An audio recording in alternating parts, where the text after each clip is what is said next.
اعوذ باللہ من الشیطان الرجیم بسم اللہ الرحمن الرحیم رب اشرح لی صدری ویسر لی امری واحلل عقدۃ من لسانی یفقہوا قولی رب یسر ولا تعسر وتمم بالخیر آمین یا رب العالمین۔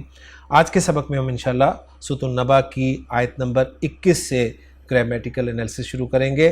اس سے پہلے ہم نے سورۃ النبأ کی 20 آیات گرامیٹیکلی انالائز کر لی ہیں۔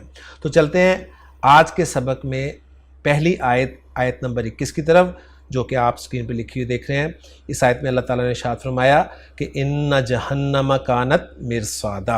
آیت کے الفاظ کی طرف اگر ہم چلیں تو الفاظ جو ہیں یہ کلمہ کی قسم کے اعتبار سے کچھ یوں ہوں گے۔ انا حرف ہے، حرف از حروف مشبہ بالفعل ہے، جہنم اسم ہے، کانت فعل ناقص ہے، اور فعل ناقص کا یہ چوتھا صیغہ ہے، واحد مؤنث غائب کا صیغہ ہے، اور اس فعل پر ہم تفصیل سے بہت دفعہ بات کر چکے ہیں۔ اگلا لفظ ہے مرصادن۔ مرصادن جو ہے یہ اس میں ظرف ہے مفعال کے وزن پر، اور مفعال کا وزن جس طرح اس میں اعلیٰ کے لیے آتا ہے اسی طرح اسم ظرف کے لیے بھی آتا ہے۔ مرصاد چونکہ اب اسم ظرف ہے اور اسم ظرف جو ہے اسماء مشتقات میں سے ہے، لہٰذا ہم اس کے مادے اور باب پر بات کر سکتے ہیں۔ تو را، صاد اور دال اس کا مادہ ہے، باب نون سے استعمال ہوتا ہے۔ رصد یرصدو رصدن یا رصدن، جس کے معنی گھات میں بیٹھنا کے ہوتے ہیں۔ اور گھات میں بیٹھنا میں امید کرتا ہوں کہ آپ کو اس کے معنی آتے ہوں گے، یعنی کسی کے انتظار میں بیٹھنا۔ اب ترکیب کی طرف آئیں تو انا حرف حروف مشبہ بالفعل ہے، جب بھی آئے گا اس کا ایک اسم ہوگا، ایک خبر ہوگی، اسم منصوب ہوگا، خبر مرفوع ہوگی اگر مفرد ہوگی، اور خبر کی جگہ پر جملہ بھی آ سکتا ہے۔ تو انا کا اسم جو ہے وہ جہنم ہے، جو کہ منصوب آپ دیکھ رہے ہیں، اور خبر جو ہے انا کی وہ کانت مرصادہ ہے، جو کہ ایک جملہ فعلیہ کے طور پر آ رہی ہے، جس میں کانت فعل ناقص ہے، ہیا ضمیر مرفوع متصل اس کا اسم ہے، اور مرصادن اس کی خبر ہے، اس لیے منصوب ہے۔ کانت فعل ناقص اپنے اسم اور خبر سے مل کر جملہ فعلیہ ہو کر محلن مرفوع انا کی خبر ہو گیا، اور انا اپنے اسم اور خبر سے مل کر جملہ اسمیہ بن گیا۔ اور ترجمہ کریں گے اس جملے کا یا اس آیت کا کہ بے شک دوزخ یا بے شک جہنم ایک گھات کی جگہ ہے۔ 21ویں آیت ہماری مکمل ہو گئی ہے، چلتے ہیں آیت نمبر 22 کی طرف۔ آیت نمبر 22 ہے للطاغین مآبا۔ اس آیت کے الفاظ پر اگر ہم بات کریں تو لام جارہ ہے، حرف ہے، اور لام جارہ جب بھی آتا ہے اسم سے پہلے آتا ہے، اور جب بھی اس کے بعد کوئی اسم معرف باللام ہوتا ہے تو اس معرف باللام اسم کا جو حمزۃ الوصل ہے وہ لکھنے میں بھی نہیں آتا ہے۔ اس لیے آپ دیکھ رہے ہیں کہ آگے جو لفظ آ رہا ہے الطاغینہ، اس میں حمزۃ الوصل لکھنے میں بھی نہیں آیا۔ پڑھنے میں تو ویسے ہی نہیں اس نے آنا تھا، لیکن لکھنے میں بھی نہیں آتا لام جارہ یا لام تاکید کے ساتھ۔ ذہن میں اچھی طرح رکھ لیجیے گا اس بات کو۔ الطاغینہ جو ہے یہ الطاغی کی جمع ہے، اور اسم الفاعل کا صیغہ ہے، لہٰذا اس پر ہم بات کر سکتے ہیں۔ طاغین یا اس کا مادہ ہے، باب فتح یفتح سے استعمال ہوتا ہے۔ طغا یا یتغیو، تبدیلی کے بعد طغا یتغا، طغین یا طغیانن، جس کے معنی ظلم اور گناہوں میں حد سے بڑھ جانا۔ اور طاغن جو کہ اسم الفاعل بنے گا اور الف لام کے ساتھ الطاغی کہلائے گا، اس کے معنی پھر سرکش کے ہوں گے۔ اور الطاغینہ یہاں پر لام جارہ کی وجہ سے مجرور استعمال ہوا ہے، اور جمع کا لفظ ہے۔ معابن لفظ جو ہے اس کو بھی دیکھ لیتے ہیں۔ یہ اسم ظرف ہے، لہذا اس کے مادے با پر بھی بات ہوگی۔ حمزہ، واو اور با اس کا مادہ ہے، باب نون سے استعمال ہوتا ہے، اور مصدر اس کا استعمال ہوگا اوبن یا ایابن، جس کے معنی لوٹنا کے ہوں گے، اور یہ ہم نے اسم ظرف بنایا ہے، تو معابہ جو ہے اس کے معنی ہو جائیں گے لوٹنے کی جگہ یعنی ٹھکانہ۔ اب ترکیب کی طرف آئیں تو للطاغینہ جار مجرور ہے، اور یہ متعلق ہے معابن اسم ظرف کے، ذہن میں رکھیے گا، لہٰذا متعلق مقدم ہو جائے گا۔ پھر معابن جو ہے یہ اسم ظرف اپنے متعلق مقدم سے مل کر یہ پچھلی آیت میں جو کانت ہے نا اس کی خبر ثانی بن جائے گا، یعنی ان جہنم کانت مرصادن للطاغین مآبن، یعنی کانت فعل ناقص اپنی دونوں خبروں سے مل کر پھر انا کی خبر بنے گا۔ یہ اچھی طرح ذہن میں رکھیے گا۔ اور اتنے حصے کا اگر ہم ترجمہ کرنا چاہیں تو کچھ یوں ہوگا، سرکشوں کے لیے ٹھکانہ۔ آیت نمبر 22 ہماری مکمل ہوگی۔ اب ہم چلتے ہیں آیت نمبر 23 کی طرف۔ آیت نمبر 23 ہے لابثین فیہا احقابا. اس کے اگر ہم الفاظ کو کلمہ کی قسم کے اعتبار سے تقسیم کریں تو لابثینہ اسم ہے، جمع کا صیغہ ہے، اسم الفاعل ہے، لابثن کی جمع ہے. اسم الفاعل ہے تو اس کے مادے اور اس کے با پر بات ہوگی. لام با ثا اس کا مادہ ہے، باب سین سے استعمال ہوتا ہے. لبثا یلبثو لبسن یا لبسن جس کے معنی ٹھہرنا کے ہوتے ہیں، تو لابث ہوگا ٹھہرنے والا اور لابثینہ ٹھہرنے والے. اس کے بعد آگے فی ہے جو کہ حرف جر ہے، اور فی حرف جر کے بعد اسم ہوگا جو کہ اسم ظاہر بھی ہو سکتا ہے اور اسم ضمیر بھی ہو سکتی ہے. تو یہاں پر اسم ضمیر استعمال ہوئی ہے، ہا ضمیر مجرور متصل، اس لیے آپ اس کا کلر جو ہے وہ اورنج دیکھ رہے ہیں، اور یہ ہا کی ضمیر جو ہے جہنم کی طرف لوٹ رہی ہے. احقابن جو ہے یہ حکبن کی جمع ہے یا حکبن کی جمع ہے. حکب یا حکم کا لفظ جو ہے یہ بے انتہا زمانے کے لیے استعمال ہوتا ہے، اور اہل لغت نے اس کی مقدار 80 سال بتائی ہے، اور بعض نے اس کی مقدار میں اور بھی اقوال نقل کیے ہیں، مثلا 70 سال 40 سال وغیرہ وغیرہ. ترکیب کی طرف آئیں تو لابثینہ اسم الفاعل ہے، فیہا جار مجرور اس کے متعلق ہے، اور احقابن جو ہے یہ منصوب یہاں پر ظرف کے طور پہ استعمال ہوا ہے لابثینہ کے لیے. اب لابثینہ چونکہ صیغہ صفت ہے، اسم الفاعل کا صیغہ ہے، لہٰذا لابثینہ صیغہ صفت اپنے فاعل ہم کی ضمیر اپنے دونوں متعلقوں سے مل کر، یعنی فیہا کو بھی متعلق کہیں گے ہم اور احقابن کو بھی متعلق کہیں گے، کیونکہ لابثینہ کا یہ ظرف ہے، اور یہ اسم الفاعل جو ہے اپنے فاعل اور متعلق سے مل کر شبہ جملہ ہو کر اب یہاں پر یہ منصوب استعمال ہوا ہے بطور حال. کس کا حال؟ پیچھے جو ہم نے الطاغینہ پڑھا ہے نا، اس کا جو فاعل ہے ہم ضمیر، اس سے یہ حال ہے، ذہن میں رکھیے گا. یعنی ان الطاغینہ کا حال یہ ہوگا کہ لابثین فیہا احقابا، اس میں وہ بے انتہا زمانوں رہیں گے. تیسرے پارے کی آیات جو ہیں یہ چھوٹی چھوٹی آیات ہیں، لیکن یہ آپس میں لنکڈ ہیں، ذہن میں رکھیے گا. لیکن گرامیٹیکل انالیسس کے لیے ہمیں ان آیات کو الگ الگ انالائز ہی کرنا پڑے گا تاکہ ہم تفصیل سے الفاظ کو اچھی طرح سمجھ سکے. اور یہاں پر ایک بات اور اچھی طرح نوٹ کر لیجئے گا کہ یہ جو ترکیب میں آپ کے سامنے کر رہا ہوں، یہ ایک ترکیب کر رہا ہوں میں آپ کے سامنے، یعنی ان میں کئی آیات کی ایک سے زائد ترکیب بھی ممکن ہے، لیکن جو ترکیب آسان مجھے لگ رہی ہے یا جو کہ زیادہ پیچیدہ نہیں ہے وہی ترکیب میں آپ کے سامنے رکھ رہا ہوں. تو الحمدللہ جی 23 آیات ہماری مکمل ہو گئی ہیں سورۃ النبا کی. اب ہم چلتے ہیں آیت نمبر 24 کی طرف. آیت نمبر 24 ہے لا یذوقون فیہا بردا ولا شرابا. اس کے الفاظ پر اگر ہم بات کریں تو بڑی رنگ برنگی آیت ہے، جس میں لا پہلا لفظ جو ہے وہ حرف ہے، اور کون سا حرف ہے؟ اس کے بعد فعل مضارع کا صیغہ ہے، تو یہ لا نفی کے لیے استعمال ہوا ہے، اس لیے کہ فعل مضارع جو ہے وہ گرامر والوں کے نزدیک مرفوع استعمال ہو، یعنی نارمل فعل مضارع استعمال ہو رہا ہے. یذوقون میں یا علامت مضارع ہے، اور نون جو ہے وہ نون اعرابی ہے، واو ضمیر مرفوع متصل فاعل ہے، اور مادے کے 3 حروف باقی بچے زال، واو اور قاف. باب نون سے استعمال ہوں گے زوا کا یذوقو، یعنی زا کا یذوقو تبدیلی کے بعد ذوقن یا مذاقن جس کے معنی چکھنا کے ہوں گے. فی حرف جر جس کے بعد ضمیر آئی ہے جو کہ مجرور متصل ہے. بردن منصوب اسم استعمال ہوا ہے اور یہ ٹھنڈ کے لیے استعمال ہوتا ہے. واو حرف عطف ہے، لا جو ہے یہاں پر زائدہ ہے، تاکید کے لیے استعمال ہوا ہے، اور شرابن جو ہے یہ مشروب کے معنی میں ہے، یعنی پینے کی چیز، شربت یا شراب وغیرہ. اب ترکیب کی طرف آئیں تو لا نافیہ ہے، یذوقون فعل با فاعل ہے، واو ضمیر مرفوع متصل اس کا فاعل ہو گیا. فیہا جار مجرور متعلق ہو گیا، یذوقون فعل کے بردن جو ہے یہ معطوف علیہ ہو جائے گا، واو عاطفہ ہے، لا زائدہ ہے للتاکید، شرابن معطوف ہے، معطوف علیہ اپنے معطوف سے مل کر یہ مفعول بھی بن جائے گا یذوقون فعل کے لیے، اور یذوقون فعل اپنے فاعل، اپنے متعلق اور اپنے مفعول بھی سے مل کر جملہ فعلیہ ہو جائے گا.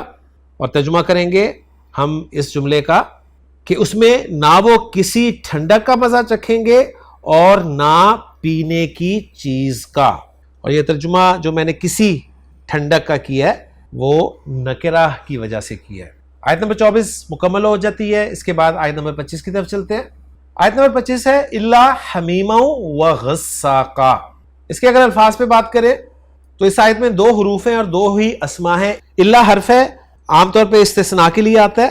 حمیمن منصوب اسم استعمال ہوا ہے اور صفت مشبہ کا صیغہ ہے.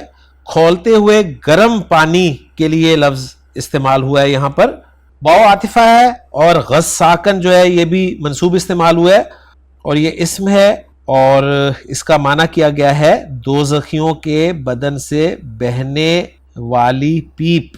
اب ترکیب کی طرف آئیں تو اللہ جو ہے یہ یہاں پر حصر کے لیے استعمال ہوا ہے اور یہ پہچان جو ہے آپ کو ایک تو ترجمے سے ہو جاتی ہے اور دوسرے اس کی عام پہچان یہ ہوتی ہے کہ نفی کے بعد جب استثناء ہو تو وہ اللہ جو ہے وہ عام طور پہ حصر کے لیے آتا ہے.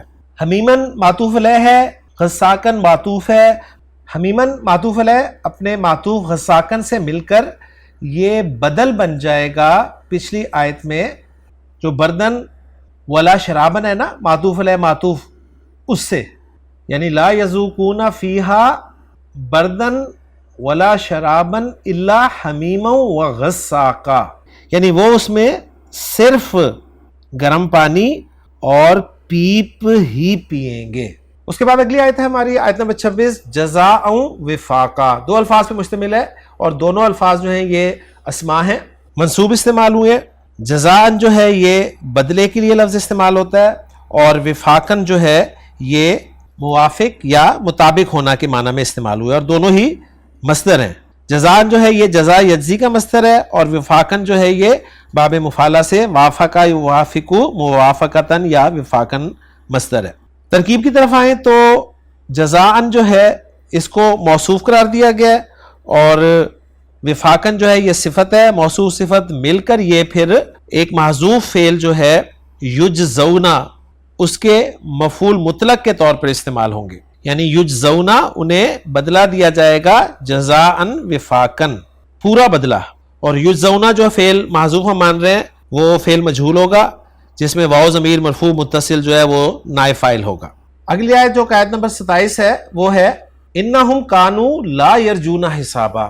اس کے الفاظ پر اگر ہم بات کریں تو انا حرف از حروف مشبہ بالفعل ہے, ہم ضمیر منصوب متصل انا کا اسم ہوگا اس لیے آپ پرپل کلر میں سے دیکھ رہے ہیں, اور کانو فعل ناقص ہے جمع مذکر غائب کا صیغہ ہے اور واو ضمیر مرفوع متصل فعل ناقص کا اسم ہے.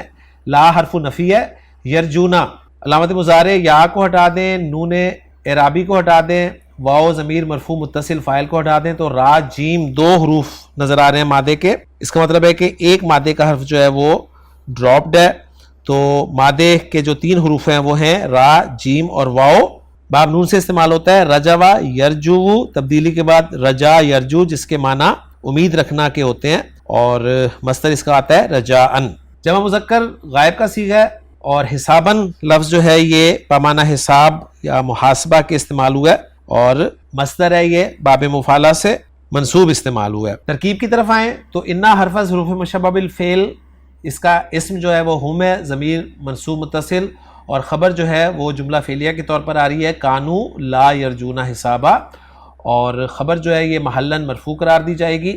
اور اس جملے کا اگر انالیسس کریں یعنی خبر کا تو کانا فعل ناقص ہے, اس کا اسم واو ضمیر مرفوع متصل ہے اور کانا کی خبر جو ہے یہاں پر جملے کے طور پر آ رہی ہے جو کہ لا یرجون حسابن ہے, لہٰذا یہاں پر خبر جو ہے کانا کی وہ محلن منصوب قرار دی جائے گی. اور خبر کا انالیسس یوں ہوگا لا حرف نفی ہے, یرجونا فعل با فاعل ہے, واو ضمیر مرفوع متصل فاعل ہے اور حسابن جو ہے یہ اس کا مفعول بھی ہے. لا یرجونا حسابن فعل اپنے فاعل اپنے مفعول بھی سے مل کے جملہ فعلیہ ہو کر محلن منصوب خبر بنا کانا فعل ناقص کی, کانا فعل ناقص اپنے اسم اور خبر سے مل کر جملہ فعلیہ ہو کر محلن مرفوع خبر بنا انا کی, انا اپنے اسم اور خبر سے مل کر جملہ اسمیہ بنا. اور ترجمہ ہم کریں گے اس کا, بے شک وہ حساب کا اندیشہ نہ رکھتے تھے. تو یہاں پر جو رجا یرجو رجان جو ہے یہ امید کے معنی میں نہیں بلکہ اندیشہ کے معنی میں استعمال ہوگا, یعنی حساب کی امید نہیں رکھتے تھے, یہ بھی کہا جا سکتا ہے ویسے تو, لیکن یہاں پر ہم یوں کہیں گے کہ انہیں حساب کا اندیشہ نہیں تھا, اس لیے کہ امید تو اچھی چیز کی ہوتی ہے نا. اس کے بعد اگلی آیت جو کہ آیت نمبر 28 ہے وہ ہے وَكَذَّبُوا بِآيَاتِنَا كِذَّابًا. اس کے الفاظ پر اگر بات کریں تو واو عاطفہ ہے, کذبوا فعل ہے, چوتھا صیغہ ہے فعل ماضی باب تفعیل سے کاف زال با مادہ, کذب یکذب تکذیباً چھٹلانا کے معنی میں استعمال ہوتا ہے. اس کا مفعول با کے ساتھ بھی آتا ہے اور وداؤٹ با پریپوزیشن بھی استعمال ہوتا ہے. واو ضمیر سیان کلر میں جو آپ دیکھ رہے ہیں وہ ضمیر مرفوع متصل اس کا فاعل ہے. با حرف جر ہے جس کے بعد آیات جو ہے وہ مجرور ہے اور آیات کا لفظ یہ مضاف ہو رہا ہے نا ضمیر مجرور متصل کی طرف، لہٰذا نا ضمیر مجرور متصل جو ہے مضاف الیہ ہے. کذابن جو ہے یہ باب تفعیل سے ہی مصدر استعمال ہوتا ہے، یعنی تکذیبن بھی اس کا ایک مصدر ہے اور کذابن بھی اس کا ہی ایک مصدر ہے. ترکیب کی طرف آئیں گے تو کذبوا فعل با فاعل ہے، بی آیاتنا جار مجرور متعلق ہو جائیں گے کذبوا فعل کے، اور کذابن جو ہے یہ مفعول مطلق ہو جائے گا. پھر کذبوا فعل اپنے فاعل اپنے متعلق اور اپنے مفعول مطلق سے مل کر جملہ فعلیہ ہو جائے گا، اور واو عطفہ کے ذریعے اس کا ہم عطف پچھلے جملے پر بھی کر سکتے ہیں. اور ترجمہ کریں گے ہم اس آیت کا یا اس جملے کا، اور انہوں نے جھٹلایا ہماری آیات کو خوب جھٹلانا، یعنی اور ہماری آیتوں کو خوب جھٹلاتے تھے. اس لیے کہ اس کا عطف ہم کر رہے ہیں نا پچھلے جملے میں لا یرجونا حسابن پر، کہ وہ کانو لا یرجونا حسابن اندیشہ نہیں رکھتے تھے حساب کا اور ہماری آیات کا بری طرح انکار کیا کرتے تھے. تو یہ جو تھے کے ساتھ ترجمہ میں اس پچھلے والے جملے میں جو کانا استعمال ہوا ہے اس والے جملے پر عطف کر کے ترجمہ کر رہا ہوں. آیت نمبر 29 ہے اگلی، وَكُلَّ شَيْءٍ أَحْصَيْنَاهُ كِتَابًا. اس کے الفاظ پر اگر بات کریں تو واو کو ہم عطفہ قرار دیں گے، کل شیء مضاف مضاف الیہ کا مجموعہ ہے اور منصوب کل کا لفظ استعمال ہوا ہے، ترجمہ ہر چیز کے ساتھ کیا جائے گا. احصینا فعل با فاعل ہے اور ہا صاد یا مادہ آپ کو نظر آ رہا ہے سبز رنگ میں، الف بلیک کلر میں ہے، تو اس کا مطلب ہے کہ یہ زائد حرف ہے لہٰذا باب فاعل سے استعمال ہوا ہے. نا ضمیر مرفوع متصل سیان کلر میں فاعل ہے. احصا یحصی احصاء، تبدیلی کے بعد احصا یحصی احصاء، جس کے معنی شمار کرنا یا محفوظ کرنا کے ہوں گے. ہو جو ہے ضمیر منصوب متصل یہ مفعول بھی ہے، اور کتابن جو ہے وہ منصوب لفظ استعمال ہوا ہے یہاں پر، اور کتابن لفظ یہ مصدر ہے کتبہ یکتبو سے. ترکیب کی طرف آئیں، کل شیء مضاف مضاف الیہ ہو کر یہ مفعول بھی ہے ایک محذوف فعل کا، اور وہ محذوف فعل جو ہے وہ احصینا ہی مانا جائے گا، اس لیے کہ اس کو ہم کل شیء کو آگے آنے والا جو احصینا ہے اس کا مفعول بھی نہیں بنا سکتے، اس لیے کہ احصینا جو آگے آ رہا ہے اس کا مفعول بھی ہو کی ضمیر منصوب متصل اٹیچ ہے ساتھ، تو یہ پاسبل ہی نہیں ہے. لہٰذا ایک فعل جو ہے احصینا الگ سے محذوف ماننا پڑے گا اور یہ دو جملے بن جائیں گے، یعنی احصینا کل شیء احصیناہ کتابن، جس میں پہلے والے جملے کو مفسر کہا جائے گا اور دوسرے جملے کو تفسیر کہا جائے گا پہلے جملے کی. تو احصینا فعل محذوف اپنے فاعل اور اپنے مفعول بھی سے مل کر جملہ فعلیہ ہو کر مفسر بن گیا، جس کی تفسیر آ رہی ہے احصیناہ کتابن، جس میں احصینا فعل با فاعل ہے، نا ضمیر مرفوع متصل فاعل، ہا ضمیر منصوب متصل مفعول بھی، اور کتابن جو یہاں پر منصوب استعمال ہوا ہے یہاں پر یہ حال قرار دیا گیا ہے. احصیناہ میں جو ہا کی ضمیر ہے نا مفعول والی اس کا حال قرار دیا گیا.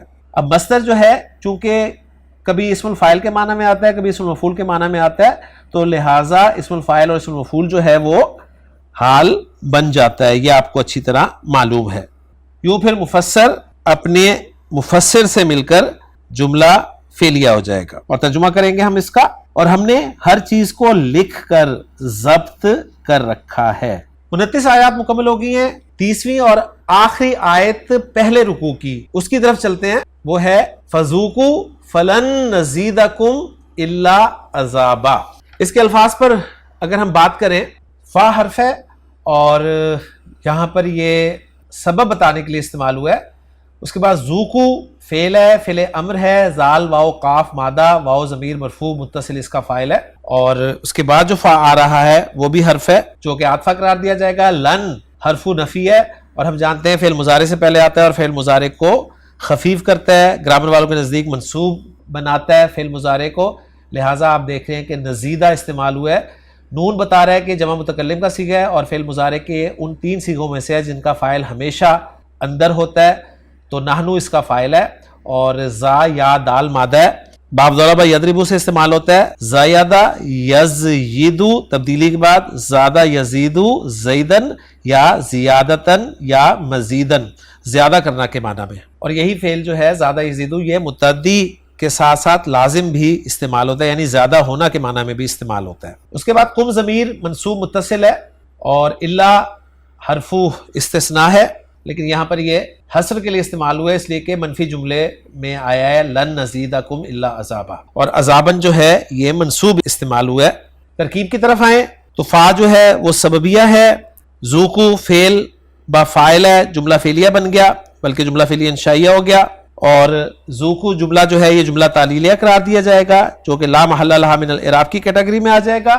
نزیدہ فعل با فاعل ہے، قم ضمیر مرفوع متصل مفعول بھی ہے، اور عذابن یہاں پر بطور تمییز استعمال ہوا ہے۔ جیسا کہ ہم جانتے ہیں نا کہ دعا جو ہم کرتے ہیں کہ ربی زدنی علماً، تو زدنی میں جو یا متکلم ہے وہ اس کا مفعول بھی ہے، اور علماً جو ہے وہ تمیز کے طور پہ منصوب استعمال ہوا ہے، تو یہاں پر ہم اس کو عذابن کو تمیز کے طور پہ منصوب قرار دے سکتے ہیں، یا کسی نے مفعول بھی ثانی بھی مانا ہے۔ تو بہرحال نزیدہ فعل اپنے فاعل اور اپنے مفعول بھی سے مل کر جملہ فعلیہ ہو کر معطوف ہو جائے گا، اور معطوف علیہ ذوقو والے جملے کو قرار دیا گیا ہے، اور پھر معطوف علیہ اپنے معطوف سے مل کر یہ جملہ فعلیہ انشائیہ ہو جائے گا، اور یہ جملہ جو ہے یہ جو پیچھے جملہ آ رہا ہے انہم کانوا لا یرجون حسابا، اس کا مسبب بتایا گیا ہے، اور فذوقوا سے پہلے یقالو فعل کو بھی محذوف مانا گیا ہے۔ اور ترجمہ کریں گے ہم اس آیت کا، سو مزہ چکھو کہ ہم تم کو سزا ہی بڑھاتے چلے جائیں گے، یعنی عذاب ہی بڑھاتے رہیں گے۔ تو الحمدللہ جی 30 آیات ہماری مکمل ہو گئی ہیں سورۃ النبا کی۔ پہلا رکوع 30 آیات کے ساتھ ہی ختم ہو جاتا ہے۔ اب ان آیات کا اتھینٹک ترجمہ میں آپ کے سامنے رکھ دیتا ہوں، جن کو ہم نے آج کے لیکچر میں گرامیٹیکلی انالائز کیا ہے۔ ان جہنم کانت مرصادا، یقیناً جہنم ہمیشہ سے ایک گھات کی جگہ ہے، للطاغین مآبا، سرکشوں کے لیے ٹھکانہ ہے، لابثین فیہا احقابا، وہ مدتوں اسی میں رہنے والے ہیں، لا یذوقون فیہا بردا ولا شرابا، نہ اس میں کوئی ٹھنڈ چکھیں گے اور نہ کوئی پینے کی چیز، الا حمیما و غساقا، مگر گرم پانی اور بہتی پیپ، جزاء وفاقا، پورا پورا بدلہ دینے کے لیے۔ تو یہاں پر انہوں نے بدلہ دینے کے لیے جو ترجمہ کیا ہے اس کو مفعول لہو مانا ہے۔ انہم کانوا لا یرجون حسابا، بلا شبہ وہ کسی حساب کی امید نہیں رکھتے تھے، وکذبوا بآیاتنا کذابا، اور انہوں نے ہماری آیات کو جھٹلایا بری طرح جھٹلانا، وکل شیء احصیناہ کتابا، اور ہر چیز ہم نے اسے لکھ کر محفوظ کر رکھا ہے، فذوقوا فلن نزیدکم الا عذابا، پس چکھو کہ ہم تمہیں عذاب کے سوا ہرگز کسی چیز میں زیادہ نہیں کریں گے۔ تو الحمدللہ جی سورۃ النبا کی 30 آیات ہماری مکمل ہو گئی ہیں، اور ان 30 آیات کے ساتھ پہلا رکوع بھی مکمل ہو گیا ہے۔ انشاءاللہ تعالیٰ اگلے لیکچر میں اگلی آیات اور دوسرے رکوع کے ساتھ سورۃ النبا کے ملاقات ہوگی۔ سبحانک اللہم و بحمدک، اشہد ان لا الہ الا انت، استغفرک و اتوب الیک۔